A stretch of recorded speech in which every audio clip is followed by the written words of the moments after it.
Hello, my name is Valeria. This is my new original story on my channel. Subscribe and enjoy. The Alpha King faked her death to protect her. She spent 5 years hating the man who saved her life. Everyone in the kingdom believes Lady Sera died 5 years ago. The Alpha King declared it himself. He stood before the full court, with a face carved from stone, and announced without a tremor in his voice that his ward, Lady Sera of the Northern blood, had perished in the attack on the border fortress, that her body had been lost in the fire, that nothing remained. He did not weep. He did not wear black longer than the prescribed 3 days of mourning. He moved on so cleanly that even those who had loved Sera eventually believed him. Even her own childhood nurse folded her grief away and stopped saying her name. What no one knows is that Sera is alive. She is very much alive, and she is furious. What Sera does not know is why he declared her dead, what he was protecting her from, what he was willing to sacrifice to keep her breathing. And what neither of them knows yet is that the secret he buried 5 years ago to protect her is about to surface again. The same enemies, the same threat, a second chance to finish what they started. This time, Sera is the one holding the weapon. This time, she has been sent to destroy him, and the man who gave her that order knows exactly who she is. Prologue. The night Sera was supposed to die. It rained. She remembered that detail with strange clarity even now, 5 years later, waking in a narrow bed in a city that did not know her name. The rain had been cold and sideways, and she had stood in it for a long time, after crawling out of the rubble of the border fortress, not because she had nowhere to go, but because she genuinely could not decide if she wanted to keep moving. She was 19 years old, and the kingdom she had grown up in had just declared her dead. By order of the Alpha King, by order of Kael Darnath himself.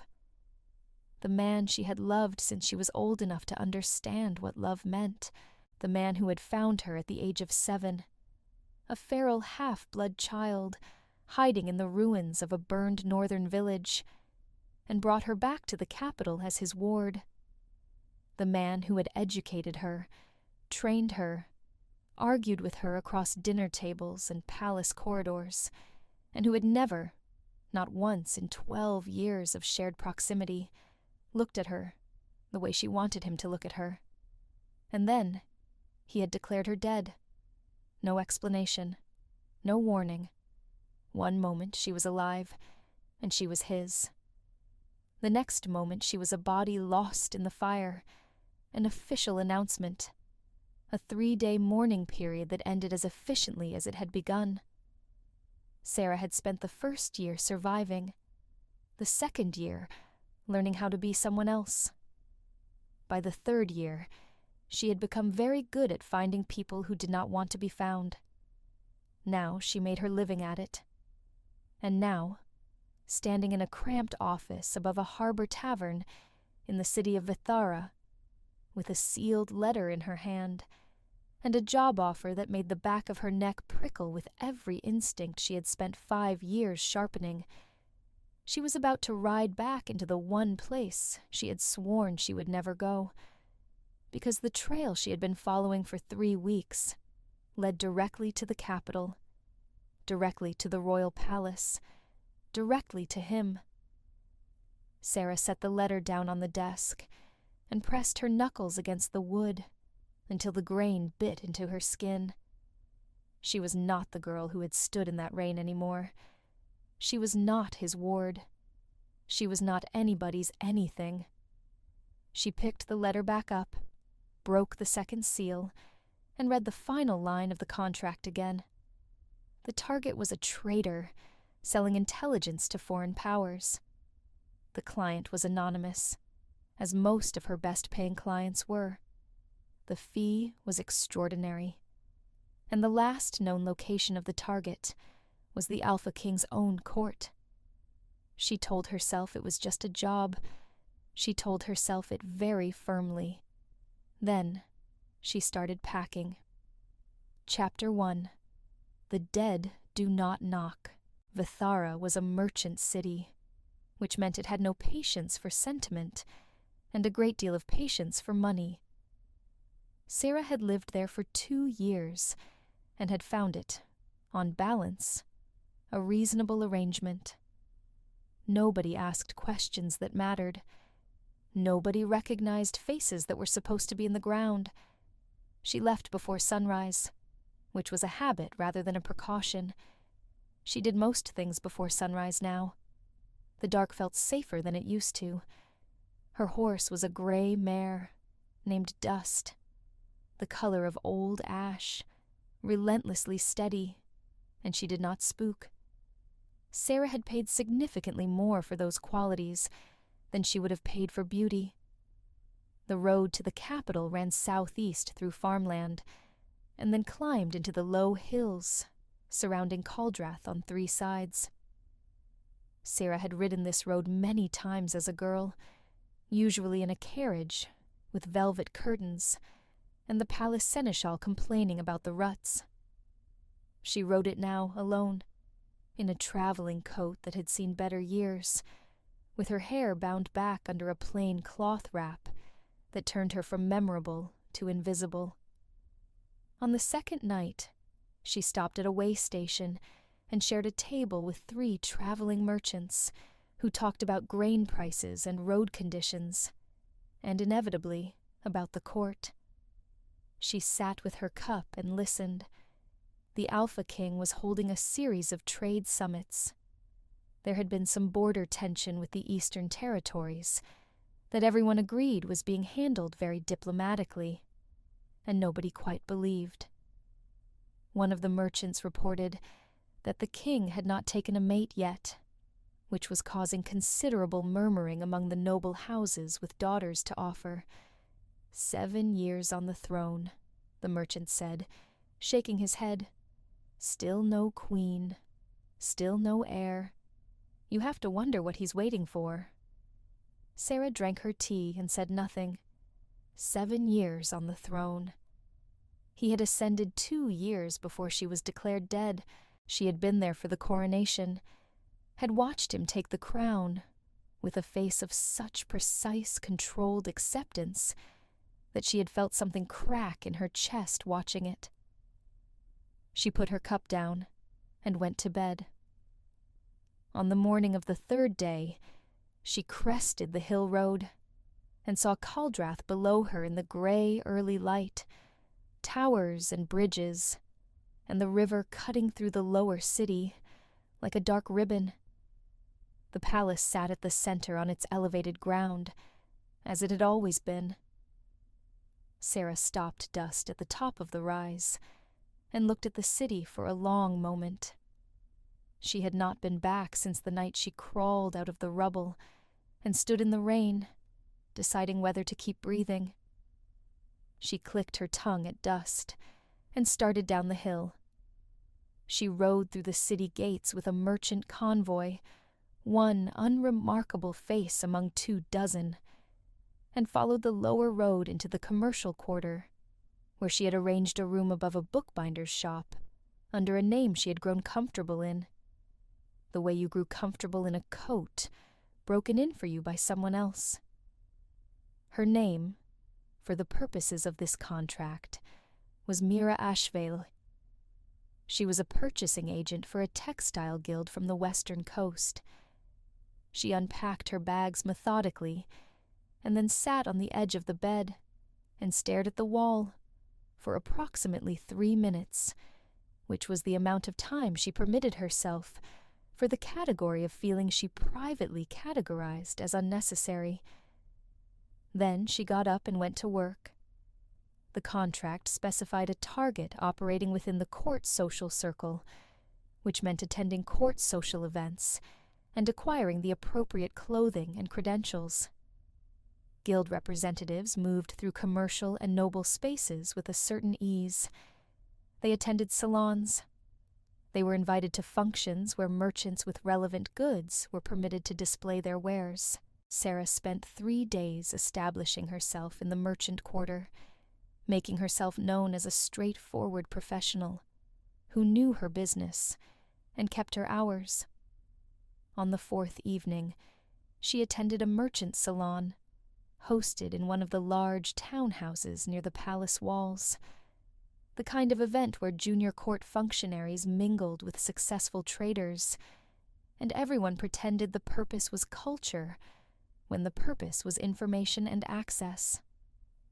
She wore a deep blue dress that said, "I belong here, and I am not particularly interested in your attention," which was, she had found, far more effective than anything that said, "Look at me."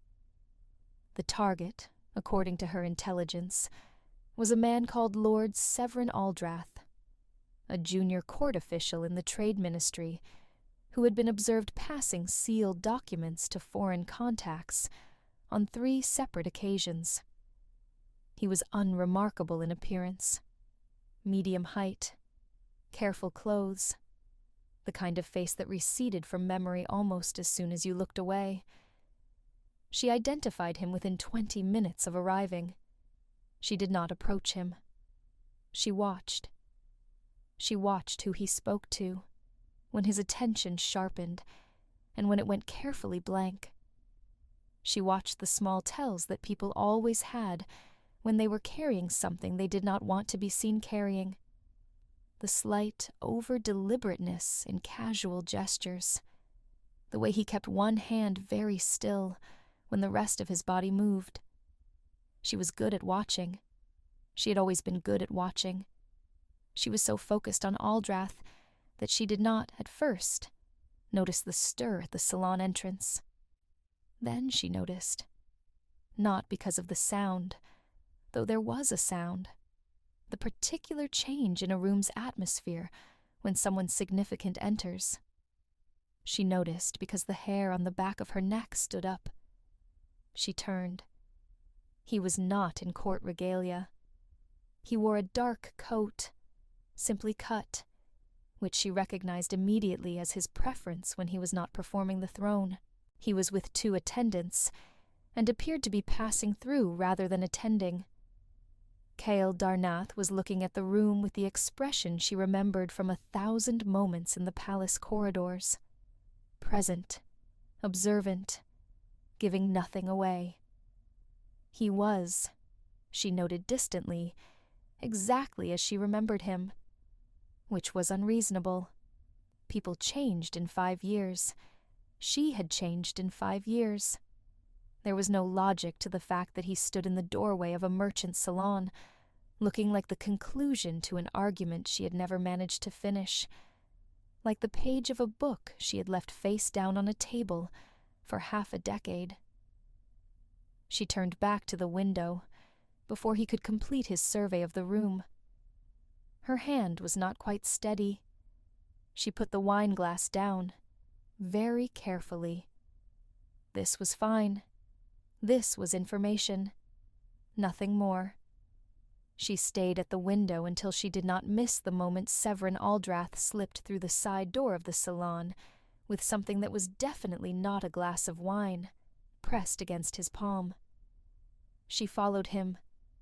She did not look back at the entrance.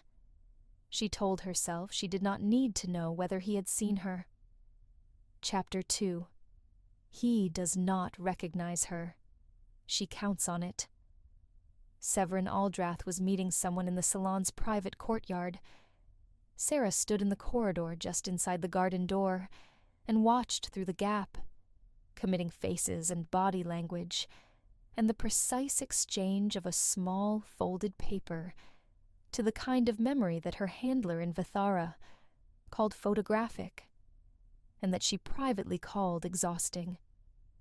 She watched the exchange. She watched the contact depart through the garden gate.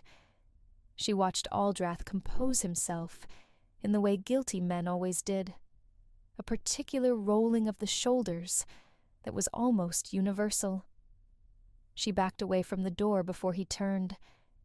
She had what she needed, The contact's face, the direction he had departed, the timing of the exchange. She moved back through the salon toward the main entrance, and was almost at the door when a hand closed around her arm. Not rough, not the grip of someone restraining her, the grip of someone who had placed a hand on her arm and who had now gone very still. She turned. Kyle Darnath's beta. His name was Oren Valcourt, and he had been Kyle's second for 7 years. He was perhaps 40, with a dark, weathered face, and gray at his temples, and the particular quality of stillness that belonged to men who had spent their lives managing volatile things. She knew him. He had known her since she was 7 years old. He was looking at her now with an expression she could not read, which was unusual. He was not breathing normally. "You will want to keep your voice down," he said, "and walk with me. Now." His tone was not threatening. It was the tone of a man barely maintaining his composure through an act of significant will. Sera considered her options in the space of 2 seconds. She could deny. She was Mira Ashvali. Her cover was solid. He was looking at her with an expression that suggested he already knew every layer of that cover was irrelevant. She let him lead her into a small, private reception room.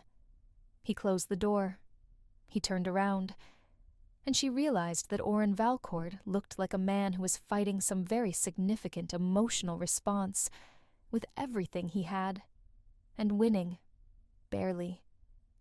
"How long?" he said. Not a question. More the opening line of a conversation he had been having in his head for some time. "I want to know your first question before I answer anything," Sera said. "How long have you been back in the city?" 4 days. "And you are here for the contract." It was not a question. Sera went still. "How do you know about the contract?" "Because I have spent 5 years watching every significant tracker and investigator operating in the northern and central territories," Oren said. "I watch them because I am looking for you. We have been looking for you since the night of the fortress." The room was quiet. Somewhere beyond the walls, the salon continued its pleasant noise. "He declared me dead," Sera said. "Yes. By order of the king. Officially, in front of the full court. Yes. And yet, you have been looking for me." Oren looked at her for a long moment. "He declared you dead," he said, and then he spent the following 5 years quietly, systematically, and with considerable personal risk, searching for proof that you were alive. Every month, without stopping, without telling anyone except me. Sera heard the words. She processed them. She declined to feel anything about them for the moment, because there was no version of this conversation in which it was useful to feel things before she understood what was actually happening. "Why?" she said. "Because he saved your life that night, and he needed to know his reason was still alive." Oren paused, and because he has not been able to stop. The salon noise continued beyond the walls. "The contract," Sera said. "Who gave me the contract?" Oren looked at her very steadily. "I do not know," he said. "But whoever gave it to you sent you here, and the target you are investigating works in the Ministry of Trade and has access to intelligence about the king's movements and schedule." The cold in Sera's stomach became something else. "Someone sent a ghost to kill the king," she said. "Someone sent the one person in the world with sufficient reason to want him dead," Oren said quietly, "and sufficient skill to get close enough to do it." The quiet between them had weight. "I was given a traitor as a target," Sera said. "Severin Aldrath. I observed an exchange tonight. He is passing documents to a foreign contact." Oren's expression shifted. "Aldrath is not your target. He is the instrument, the access point. Whatever you observed tonight was staged for you to observe. Your client wanted you to see it. It establishes your presence in court circles. It gives you a reason to be inside the palace. And then another instruction will come, and the new target will be someone different. And by the time you realize what you are doing, he did not finish the sentence. He did not need to. Sera stood in the small reception room and felt the architecture of the past 5 years shift under her like ground before a flood. She had been used. She had been found. Her existence had been discovered by someone who knew exactly who she was and what she had reason to want, and they had pointed her at the palace like a weapon. At him. And she was already inside the city, already 3 steps into an operation designed to end, with her standing in front of Kael Darnath, with a decision to make. "I need to think," Sera said. "You need to leave the city," Oren said. "Tonight." "I am not leaving the city." His jaw tightened. "Sera, I need to know who the client is. I need to understand the full picture. And I need to do that from inside, not outside." She met his eyes. 5 years ago, someone at that fortress tried to kill me. You are telling me he saved my life. I want to know why. I want to hear it from him. And then, I want to understand who has spent 5 years waiting for the moment I would be useful as a weapon.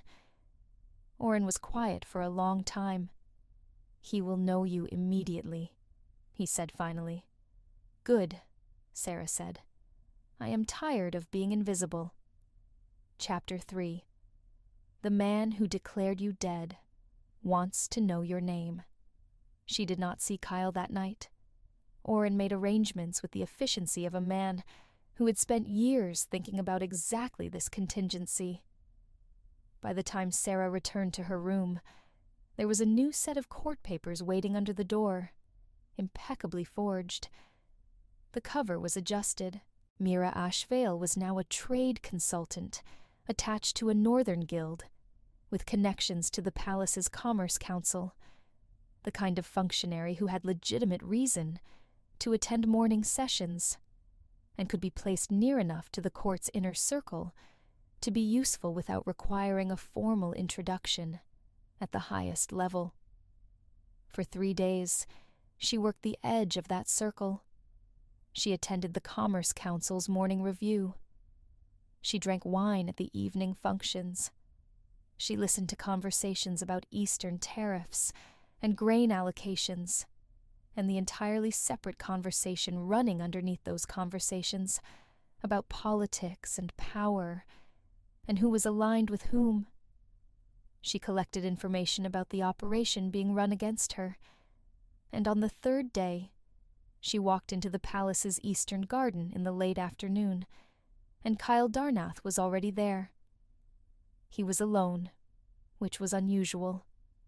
He was standing at the far end of the garden path with his back to her, and she had 3 full seconds before he registered her presence, to study him with the objective eye she had been trying to use for 5 years, without ever quite managing it. He was not the same as 5 years ago. Not obviously. He was still exactly himself in all the ways that had always unsettled her. The particular set of his shoulders. The quality of stillness around him. Not the stillness of a man at rest, but the stillness of a man at continuous controlled tension. He was broader than she remembered. There were lines at the corners of his eyes that had not been there before. He looked like the throne had cost him something. She had apparently not stopped paying attention, even from a distance of 5 years, and several 100 miles. Then he turned, and for a moment, neither of them moved. She held her face neutral, and she held it through the precise moment when recognition moved across his expression, like a wave breaking.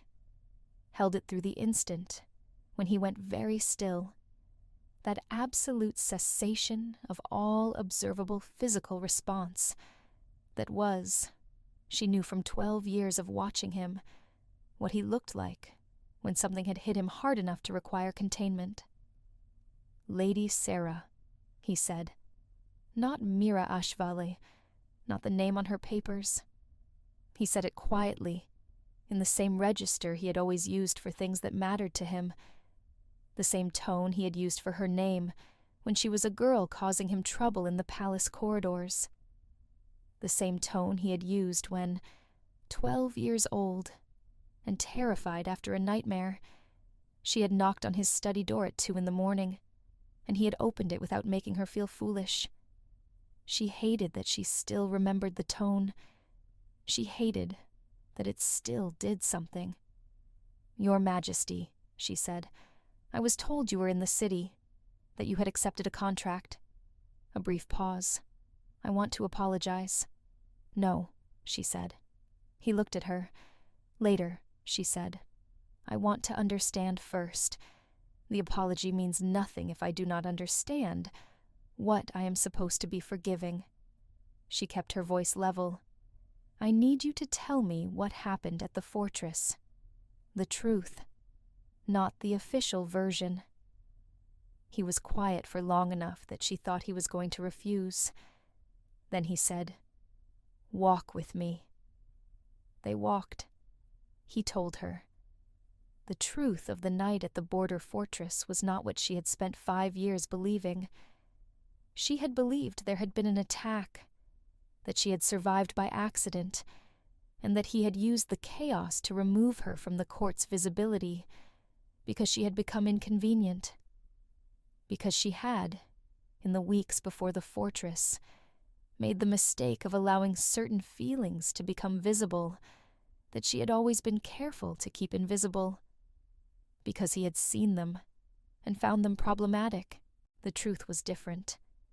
The attack on the fortress had been designed specifically for her, not as a target, as a demonstration. There was a faction within the court, old blood, old power, old grudges against the northern bloodlines that had been gathering strength for 2 years. They could not move against the king openly, but they could move against his ward. They could take her, use her as leverage, and begin pulling apart the alliances the king had spent 2 years carefully building. He had known about the plot for 3 weeks before it executed. He had been working to dismantle it from the inside. He had been one day too slow. When the fortress was attacked and Sera survived, and the fire gave him a window, he had taken it. He had declared her dead. He had removed her from the board entirely. He had done it in 4 hours, without her knowledge or consent, because there was no time to ask, and because if she had known the reason, she would have refused to go, and would have been taken within a fortnight instead. "You should have told me," Sera said. "Yes," he said. "You should have found a way. Afterward, a message, something." "Yes," he said again. "I was wrong not to. I told myself it was safer for you not to know, that a clean break meant you were genuinely unreachable." A pause. "I think I was also a coward." She looked at him sideways. "The faction," she said. "Is it still active?" "Diminished. Not gone." He stopped walking. "I have spent 5 years working to reduce their influence. The core leadership has been dismantled. There are remnants. It is the remnants I have been concerned about. And someone with knowledge of both me and that faction," Sera said slowly, "has now put me inside the palace on a contract designed to lead me to you. Yes. Which means someone knows I am alive. Yes. Someone who knows the history, the faction, the fortress, the reason I was declared dead, someone who has been watching both of us. Yes." Sera stood in the eastern garden as the afternoon light went flat and gray and turned this over in her mind. The client was someone close. someone with access to the palace's intelligence networks, someone who had tracked her, waited for the moment when she was skilled enough and angry enough and close enough to be dangerous, someone who wanted Cal dead and wanted her to be the instrument. The list of people with this level of access, she said. I have a list, he said. I have had a list for 6 months. The problem is that every person on the list is someone I trust. The gray light settled around them. Then one of them is not who you think they are, Sera said. He looked at her. I know, he said quietly. I am going to help you find them, she said. He looked at her for a long moment. That is not why I told you the truth, he said. I know, she said, but I am going to help you anyway. She turned to face him fully. And when this is finished, we are going to have the rest of the conversation. He held her gaze. Yes, he said. We are. Chapter 4. Trust no one in the palace, especially not the people you love. The list had 6 names.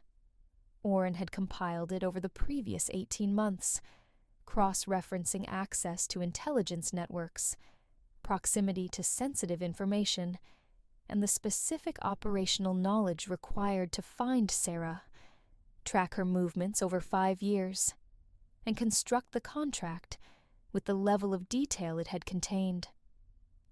Sera went through the list in Oren's office the next morning, with Oren at one side of the table and Kale on the other, and a map of the palace intelligence network spread between them.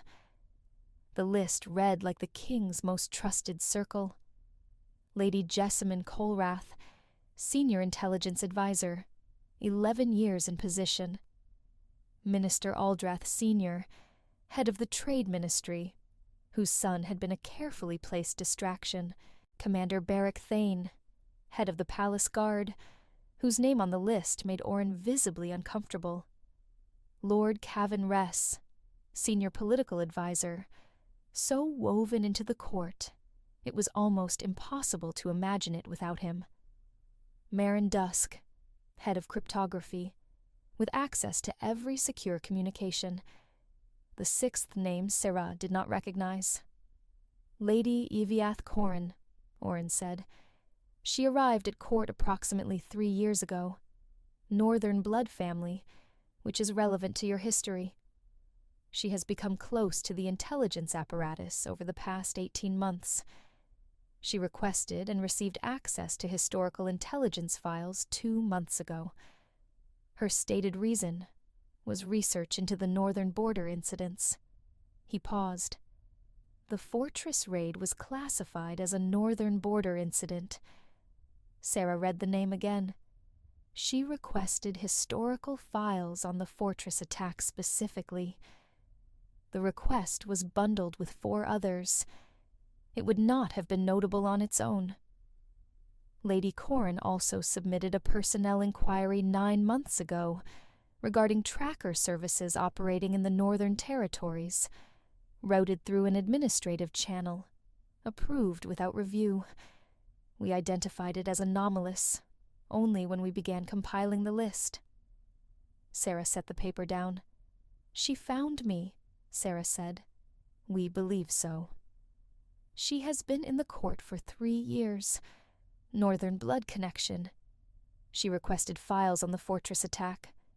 She tracked me through my professional network. Sera looked at Kale. Does she have any connection to the original faction? Kale's jaw tightened fractionally. Her family has historical ties. Whether she is acting from loyalty to that history or has her own reasons, I do not know yet. Then we need to know quickly, Sera said, because she has already set the operation in motion, and she is expecting movement from me. When nothing happens, she will adapt. She will either accelerate or go quiet, and she will not give us another clear view. Oren nodded slowly. What are you proposing? I give her what she expects, Sera said. I follow the operation forward. I let her believe I am moving toward the target she intended. And while I am doing that, you find the evidence you need to move against her through official channels before she realizes the operation has stopped being hers. The risk, Kale said. I know the risk. If she realizes you are not following the operation, she will not realize, Sera said. I am very good at this. Kyle was looking at her with an expression that was familiar and not comfortable. I do not want to use you, he said. You are not using me, she said. I am choosing this. There is a significant difference. She held his gaze. I spent 5 years being a weapon that belonged to no one. A tool picked up and put down by whoever had the money to pay for it. Someone has spent 5 years treating me as an instrument. I am finished with that. She paused. This is the last job I do this way, and I am doing it because it matters to me, not because someone is paying me. Something shifted in his face. All right, he said quietly. They worked out the shape of it. Sera would continue as Mira Ashvale, allow the false Aldrath trail to pull her into the palace's commercial circle, where Lady Corrin was also a regular presence, and give Corrin the impression that she had identified her true target and was preparing to move. While she did this, Orin would work the evidentiary chain backward from the contract, tracing the anonymous client through the financial instruments used to pay her retainer. Anonymous payments were not actually anonymous if you had the resources of a Crown intelligence service and enough time. They did not have much time. 1 week, Orin said, maybe less. She stood up from the table and rolled the map and handed it to Orin, and did not look at Kale on her way to the door, because there were only so many complicated things she could hold in her attention simultaneously, and she had reached her limit for the morning. She heard him say her name behind her. She stopped. Tonight, he said, I would like you to have dinner with me, in the private dining room. Not a meeting, not operational planning. Dinner. She stood with her back to him for a moment. All right, she said. She left before either of them could say anything else. The days that followed had the taut, compressed quality of time, running under pressure, when every hour was both too fast and too slow. She moved through the palace's commercial circles with her attention split 3 ways. One part was on Severin Aldrath, who was continuing to play his role as a convincing secondary intelligence leak. She was fairly certain he knew he was being watched. He was a good actor, but his tells were there if you knew what you were looking at. The second part was on Lady Ivieth Corrin. She was careful about this, because Corrin was careful. She did not watch Sera directly. She positioned herself in shared spaces with the naturalness of someone who simply happened to be there, which was the tell of a professional rather than an amateur. Corrin was perhaps 30, dark-haired, with the long-boned look of genuine northern blood. She laughed at the right moments. She remembered names. She had the gift of making people feel that her full attention was on them, which was the most dangerous gift a person in intelligence could have. The third part of her attention was on Kale. She had been trying not to give him that third part. She had been largely unsuccessful. Dinner in the private dining room had been quiet, and nothing like the argument she had half expected, half wanted. He had asked her about the years in Vithara. She had told him some of it. He had listened completely, without the half-distracted quality that most people brought to other people's stories, and she had found herself telling him more than she intended. She asked him about the rain. He told her the version underneath the official version. the cost of it, the specific loneliness of performing a public role for 7 years without a single person around you who wanted nothing from the role. He said it without self-pity, which was the only way she could have received it. She thought, riding back to her room that night, that it was the most honest conversation she had ever had with him.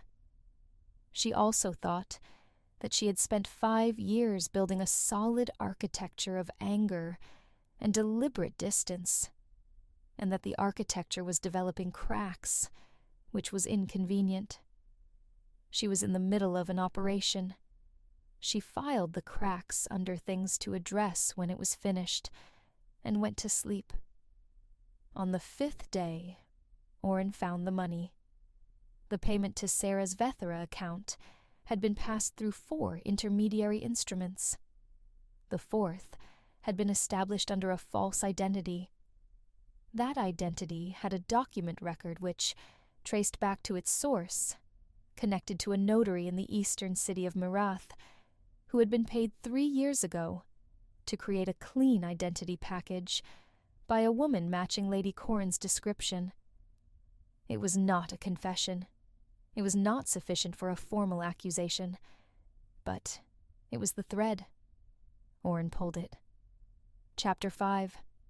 The Truth About the Fortress. On the 6th day, Sera was in the palace's East Wing library, ostensibly reviewing trade records from the northern border districts, actually thinking, when Lady Corin sat down across from her. She did not appear alarmed. She appeared like a woman who had decided that the conversation she had been managing from a distance needed to happen in person. "You are not Mira Ashvale," she said. She said it pleasantly, the way you said something you had known for a long time and had been patient about. Sera looked at her across the table. "No," she said. "You are Lady Sera of the Northern Blood. You died in the border fortress attack 5 years ago." Corin tilted her head. "Except you did not." "No," Sera said again. "I did not." Corin studied her. Up close, she was harder edged than her social performance suggested. The charm was still there, but it was clearly a tool now, set aside because it was not needed for this conversation. "You have not done what the contract required," Corin said. "No. Because you know what the contract actually required." "Yes." Corin was quiet for a moment. "I want you to understand," she said then, "that my purpose is not what you think it is." "Then explain it to me." Corin looked at the library around them, the shelves, the morning light through tall windows. "The king is making a mistake," she said. "He has been making it for 5 years. There is an alliance being constructed with the Eastern Territories that will require a sacrifice from the Northern Blood families, a territorial concession that will effectively end what remains of our political presence in this kingdom. The treaty is almost finalized. It will be signed within the month." She paused. "Once it is signed, it cannot be undone." Sera said nothing. "I did not want him dead," Corin said. "I wanted him stopped. I wanted him to understand that his decisions have consequences for people he has stopped seeing. I wanted someone who knew him to stand in front of him and make him see it." She met Sera's eyes. "I chose you because you are the one person in the world he would actually listen to. The one person who could make him reconsider without it becoming a political confrontation that destroys everything." The library was very quiet. "You could have simply come to me," Sera said. "You were unreachable. You were dead. You had built your invisibility very well." Something moved across Corin's face that was not the performance. "I needed a reason that would bring you here. I needed the operation to be real enough that you would come and stay, and get close enough to him to matter." Sera looked at her. You are northern blood yourself, she said. My mother's family had a village in the Northern Territories, Corin said quietly. It was dissolved in a border redistribution 14 years ago. I grew up in a court that treated that dissolution as an administrative matter. A line on a map changed. Nothing significant. She paused. There were 400 people in that village. The morning light was steady through the windows. Tell me about the treaty, Sera said. Corin told her. It was a significant concession. The Eastern Alliance required a territorial relinquishment of the 3 remaining Northern Blood districts in exchange for a trade agreement that would benefit the Crown substantially. The political calculus was, from a purely Crown perspective, defensible. From the perspective of the families who had held those territories for 3 generations, it was something else entirely. Sera thought about the list on Oren's table, the names, the operation sophisticated enough to find her and pull her back to the palace. She thought about Kale across the dinner table, telling her about the loneliness of the role. She thought about 5 years in a city that did not know her name. You should have found another way, she said to Corin. I tried other ways for 2 years, Corin said. No one listened. I am not saying your cause is wrong. I am saying this method was wrong. Sera held her gaze. You put me in a position to do something irreversible, based on incomplete information. If I had moved when you intended me to move, I would have acted against someone who is not, in fact, my enemy. Corin held her gaze without flinching. I know, and if I had been wrong about you, I would have carried that. But I was not wrong. You are here. You are talking to me instead of to his face from the wrong end of a blade, because I was right about you. A long silence. What is it you actually want? Sera said. I want someone to stand in front of the king and tell him that the people affected by this treaty are not abstractions, that there are names and histories and generations of families in those territories that cannot be recovered once they are given away. Corin paused. I want him to hear it from someone he trusts, someone he cannot dismiss. Sera sat with that. The library was quiet around them. I am going to need to tell him about this conversation, she said finally. I know, Corin said, including the contract, including the method. I know. And you understand what happens after that. Corin's expression was steady. Yes, I understand what happens to me. I decided that was an acceptable cost. A brief pause. I hoped it would be. Sera looked at her for a long moment. Go back to your rooms, she said. Do not leave the palace. I will come to you this afternoon. Corin stood. She was very composed. Thank you for listening, she said. She left. Sera sat in the library for a long time after she was gone, the trade records open and unread in front of her, the morning going slowly to noon. Then she went to find Kale. Before we continue, if this story is keeping you on the edge of your seat, this is the moment to subscribe. Hit the subscribe button right now and turn on notifications so the next story comes straight to you. Stories like this one are released regularly, and you will not want to miss a single one. Chapter 6. The choice he made. The choice she has to make now. She found him in his private study, which was where he spent the hours between morning council and midday briefings, when there was no formal obligation pulling him elsewhere. She had known this about him from 12 years of living in the same palace. She told him everything. She told him about the conversation in the library. She told him about Corin's actual purpose, the treaty, The Northern Blood territories. The method Corin had used, and the reasoning behind it.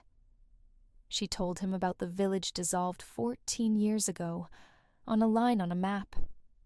He listened without interrupting. She had always appreciated this about him, the quality of his attention. When she finished, there was a long silence. "The treaty," he said. "Yes." He stood at the window with his back to her, which she recognized as his version of needing a moment. She gave it to him. "I knew the Northern Blood families would object," he said.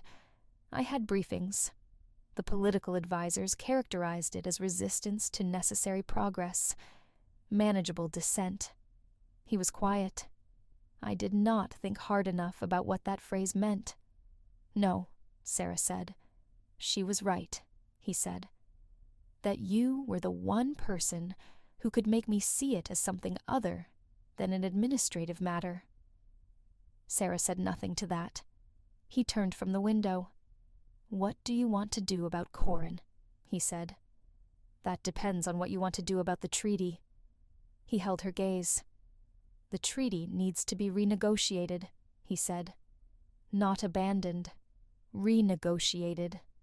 The Eastern Alliance has genuine value, but not at this cost." A pause. "It should have been renegotiated 6 months ago, if anyone had made the case clearly enough." "Then make it right," Sera said, "and make it public enough that Corin's position is tenable if she is willing to work through official channels going forward." He considered this. "You are recommending I give a weapon to the person who used you as a weapon against me." "I am recommending you remove her reason to use weapons," Sera said. "There is a difference." He almost smiled. It was a small thing, barely visible. She had always been good at seeing the small version of it. "The charges against her," he said. "You have enough for charges. You also have enough to understand what drove her here. What you do with that understanding is your decision." She paused. "But you asked me what I want. What I want is for there to be someone at this court who speaks for the Northern Blood families. Someone with enough access and determination to make sure they are not abstractions on a briefing document." She looked at him steadily. "Corin is that person. She has the bloodline, the intelligence, the access, and as it turns out, the willingness to burn her own life down if that is what it costs." He was quiet for a long moment. "You identify with her," he said. "I identify with what she was willing to sacrifice for something that mattered to her," Sera said. "Yes." "All right," he said. She let out a breath she had been holding longer than she realized. "I want to ask you something," he said then. His voice had changed. Not the operational register. The other one. "Yes," she said. "What happens now? After the treaty is renegotiated, and Corin's situation is resolved, and there is no longer an active operation requiring your presence in the palace." He paused. "What happens to you?" She stood in the study, where she had stood 100 times as a girl, and looked at him. "I do not want to go back to Vithara," she said. "I am finished with that life. I knew I was finished with it before I arrived here, I think. I was using the job as a reason to come back, that I could explain to myself without admitting what I actually wanted." The room was very quiet. "And what do you actually want?" he said. She had rehearsed several versions of this conversation in the 5 years she had spent not having it. "I have spent 5 years being nobody," she said. "I have been good at it. It kept me safe. But I am tired of it. I am tired of being unreachable." She held his gaze. "I want to come home. I want to stop pretending I do not know what this place is to me. I want to stop pretending I do not know what you are to me."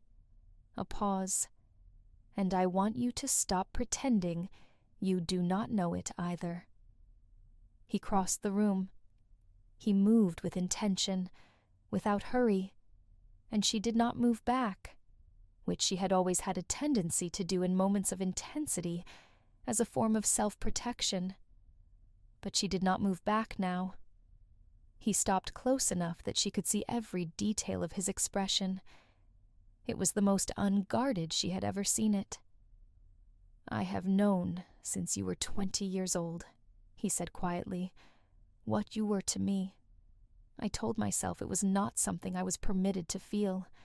The power differential. Your situation as my ward. The impossibility of it. And now," she said, "now you are standing in front of me 5 years older and entirely yourself, and not my ward, and not anybody's ward, and I am done telling myself what I am not permitted." He paused. "If you will let me." She looked at him for a moment. "I already came back," she said. "I think that answers the question." He reached up and tucked a strand of hair behind her ear, the simplest possible gesture, the kind of thing that was not, and had never been about anything except the wanting to touch, and the allowing of it. She felt it through her whole body. "I wasted 5 years," he said. "We both did," she said. "We will not waste any more." Chapter 7. What was buried always rises. The formal resolution of Lady Ivyeth Corrin's situation took place 8 days later. The charge list had been significantly restructured following Sera's report, and the subsequent intensive conversation between Kyle, Oren, and legal counsel. Corrin was charged with unauthorized construction of a false operational contract and unauthorized use of palace intelligence resources. She pled truthfully to both. The penalty, combined with the mitigating circumstances, resulted in a formal suspension, a significant financial penalty, and a conditional restoration of standing, pending 6 months of supervised integration back into official channels. It was not what she had expected. She had built her operation with the understanding that it would cost her everything. Finding out it would cost her significantly less than everything was visibly destabilizing to a person who had spent years bracing for a specific outcome. Sera thought she understood that feeling. The treaty negotiation was announced the same week. New terms. A revised territorial agreement that preserved the northern blood districts in exchange for a modified economic concession structure and a formal advisory role for northern blood representatives in the Eastern Commerce Council. The Eastern Alliance was preserved. The terms were worse for the Eastern partners and significantly better for the families who had been facing displacement. The Eastern partners, after 4 days of negotiation, accepted. Nobody commented publicly on the speed of the revision. Court politics moved in the way it always moved, with the careful maintenance of everyone's ability to claim they had always supported the outcome. Sera spent those 8 days in the palace with a status that was technically undefined. She was not Mira Ashvale anymore. What she was, in fact, was considerably more complicated, and the court knew it. She could tell from the quality of attention she received in the corridors, which had the specific charged quality of collective curiosity, that everyone was being very polished about not expressing directly. Kyle handled the question of her status with deliberate patience. He introduced her as Lady Sera, of the northern blood, which was accurate, and provided no further elaboration, which communicated exactly as much as it needed to. She did not push for more definition. Not yet.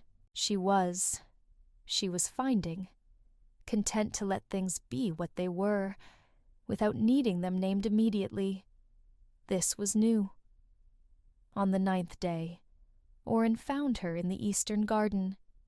He sat down on the bench across from her, with the manner of a man who had things to say, and was choosing his words with care. "The final financial trace on the contract," he said. She looked at him.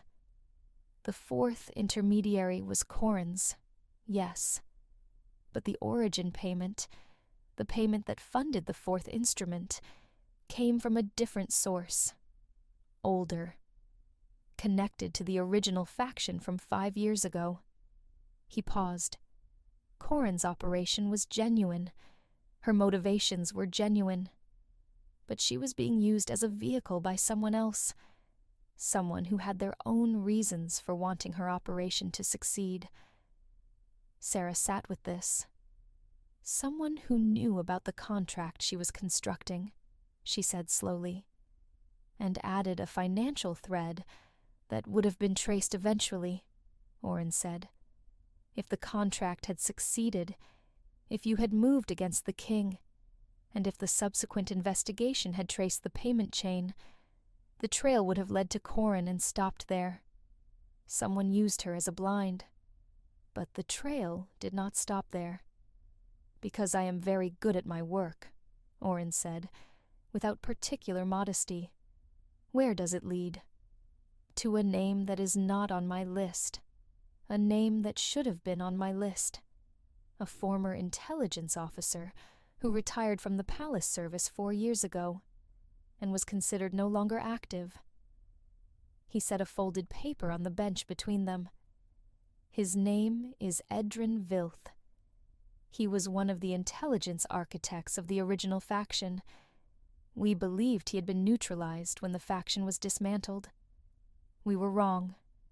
Sera picked up the paper. "He is still in the city," Oren said. "He has been here the entire time, living quietly, working quietly.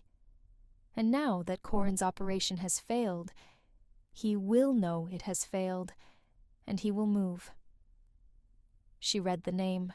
"Does Kale know?" she said.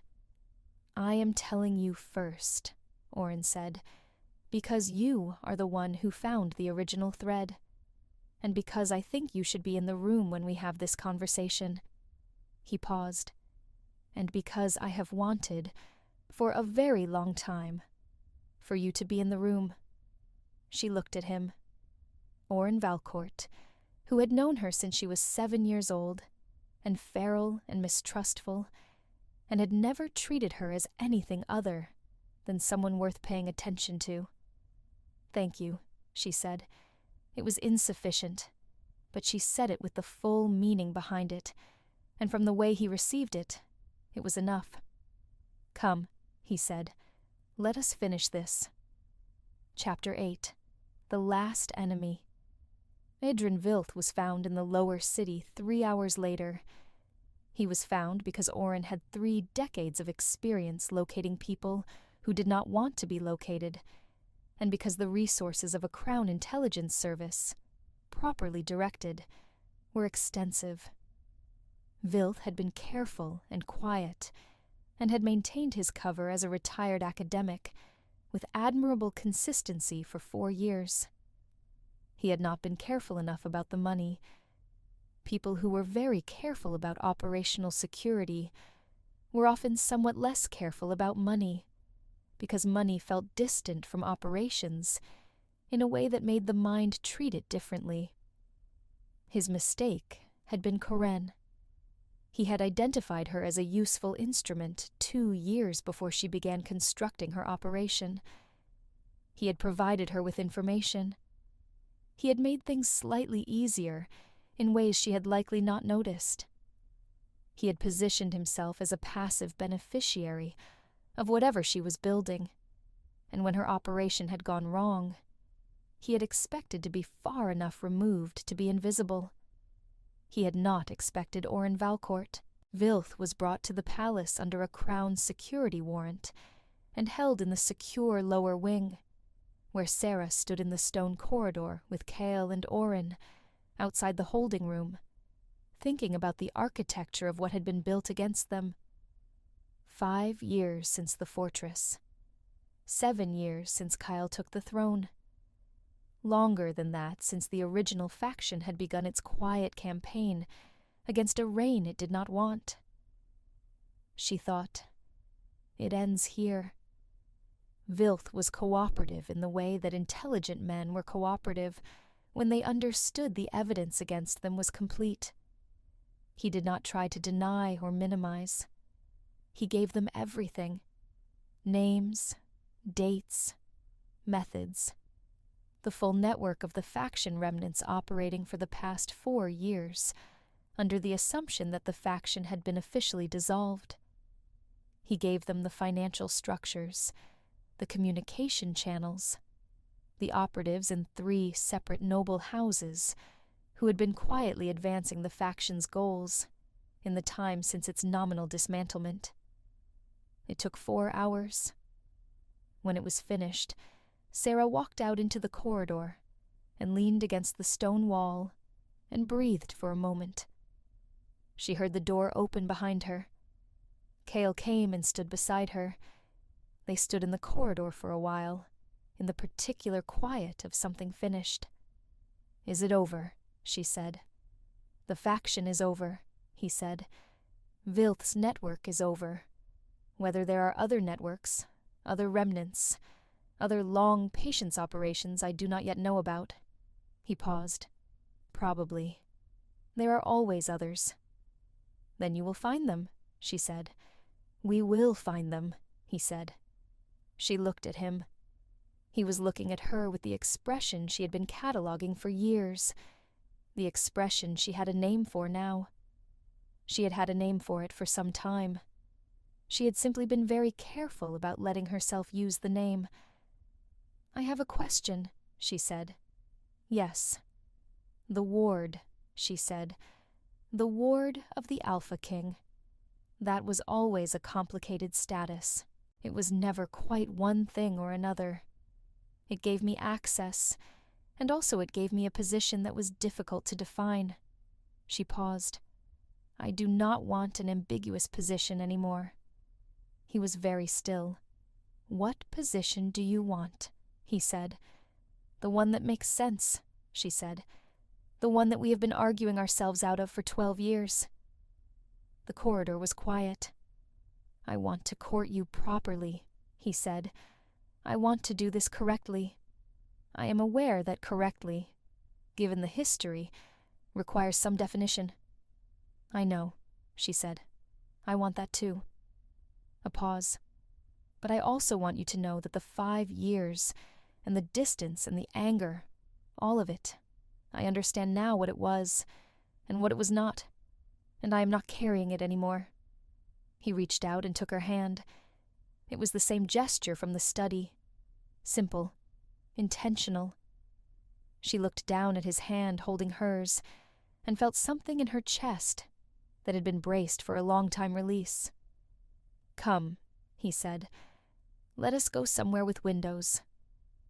They walked out of the lower wing together, into the upper corridors where the afternoon light came through properly, where the palace sounded like itself, like the place she had grown up in and had been trying, for 5 years, and with incomplete success, to stop missing. She was home. She had not quite let herself say that yet. She said it now, silently, to herself, in the way you said the things that were true before you were ready to say them aloud. She was home.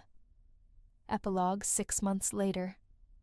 The Northern Blood Advisory Council held its first formal session in the Eastern Commerce Chamber on a gray October morning, with Lady Ivyeth Corrin presiding as its inaugural chair, a position she had been quietly but effectively working toward for 4 months, with the specific determination of a person who had decided that the only acceptable response to a second chance was to use it completely. Sera attended the opening session. She was not Mira Ashvale, and she was not the dead ward of the Alpha King, and she was not the tracker who had lived above a bookbinder's shop in Vithara.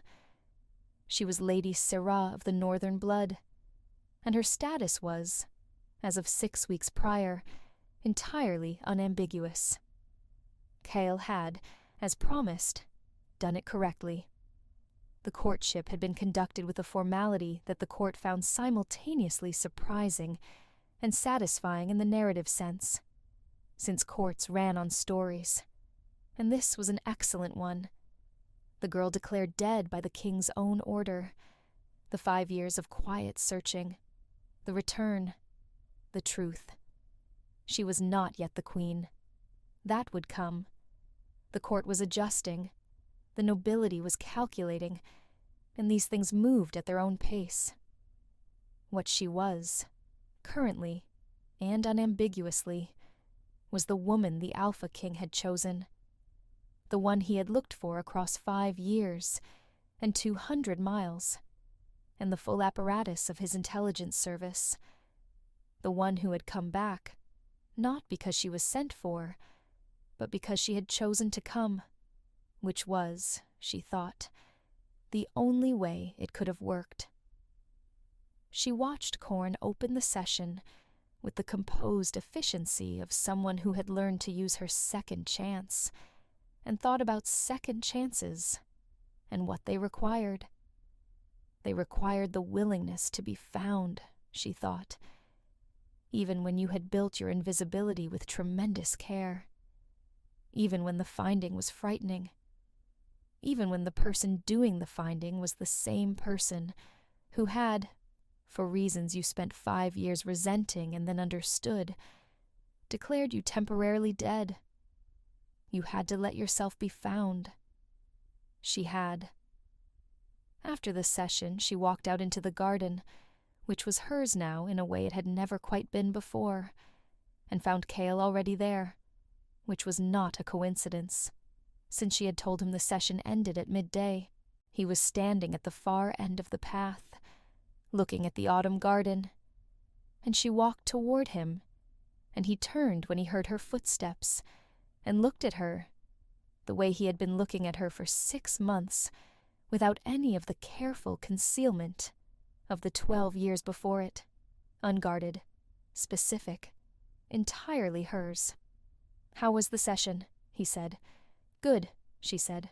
"Corrin is going to be formidable." "I know," he said. "I am slightly afraid of her." "You should be," Sera said. "We all should be.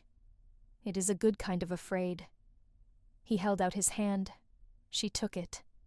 They stood in the garden in the October light, in the place she had left and come back to, and stopped leaving. And she thought about the rain 5 years ago, and the girl who had stood in it, unsure of whether to keep moving, and felt something that she did not have a word for precisely, but that was the closest thing to what all of this had been for. Not the operation, not the resolution, not the titles or the formal courtship. This, a garden in autumn, his hand, the particular quality of having been found. It was enough. It was exactly enough. Thank you so much for staying until the end of this story. If you enjoyed it, please subscribe to the channel right now and hit that notification bell, because there are new stories released regularly, and every single one is made with the same love and care as this one. Your support means everything, and it is what makes it possible to keep bringing these stories to you. Leave a comment below and tell me what you thought.